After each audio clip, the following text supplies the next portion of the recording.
Bay win the NFC South.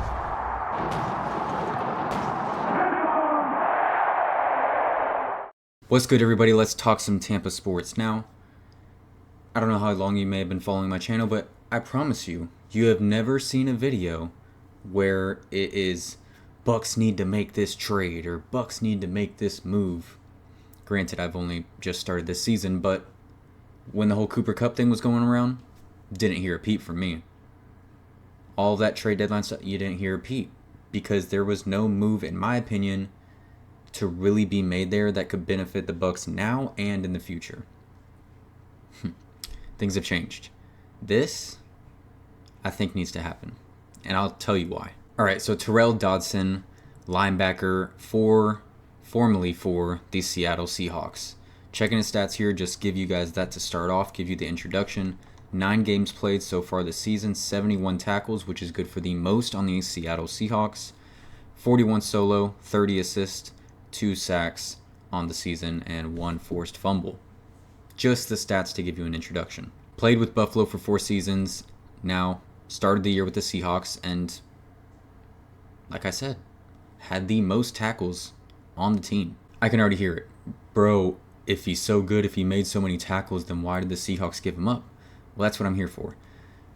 All teams are good at different things, good in different scenarios, different situations, have different specialties. The Seattle Seahawks and the Tampa Bay Buccaneers have 2 different things that they're good at and bad at on their defense. The Tampa Bay Buccaneers, we have seen them get gashed over the middle week after week after week after week. I put this stat up on my last video because I think it is that telling of why we are where we are right now with a 4-6 record and 1-5 over the last 6 weeks. The Bucs defense is 32nd in scoring defense, 31 points a game given up. 32nd in total defense, 425 yards given up. 31st in pass defense, 304 yards passing giving up to quarterbacks over the last 6 weeks. 31st in passer rating given up to quarterbacks over the last 6 weeks. Can you tell what their weakness is? They cannot stop the pass for their life, especially over the middle. Okay, so that's the Bucs story. Now let's go to the Seahawks story. The Seahawks, over the first 8 games of the year, they were giving up 148 rush yards per game. That is good for 29th in the NFL. They were giving up 4.9, basically 5 yards per carry, 28th in the NFL. And 6 rushes of over 25 yards in that span was good for the 3rd most given up in the NFL.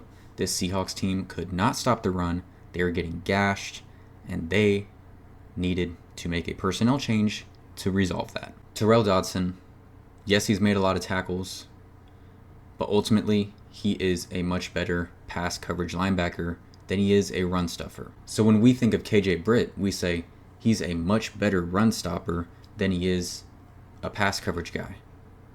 But what this team needs right now is a pass coverage guy. Their pass coverage guy went down in Servassier Dennis. Out for the season, needs surgery, it's done, it's cooked, it's over with.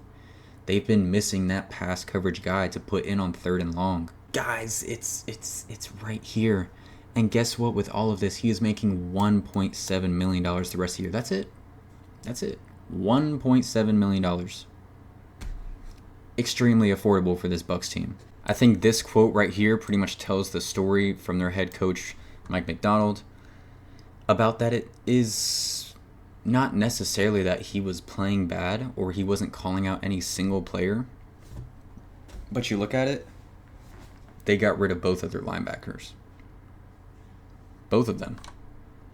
Jerome Baker traded to the Titans for Ernest Jones. Basically just made a swap there. And now Tyrel Dodson is out of Seattle. I think you look at some of the plays that got out on us and some explosive runs that we felt like we could have played better at that level. Again, I don't want us to feel like we're singling any guys out. Obviously, it looks that way because of the roster moves we made.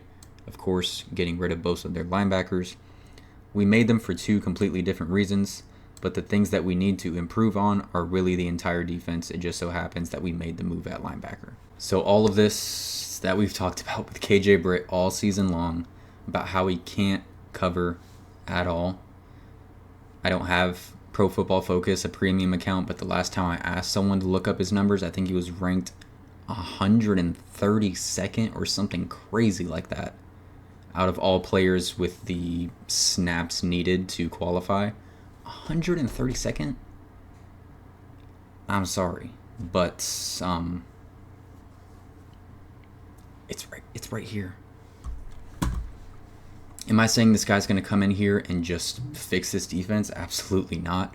But this defense needs that Servassier Dennis pass coverage. He's not here. You bring in a pass coverage linebacker to help him on a cheap deal. He's still a younger guy. He's only 26 years old. I feel like this is the right move for the Buccaneers, and I do not say that often, saying the Bucs need to make this move. The Bucs need to trade for this player. I'm not that guy, but this is a fit.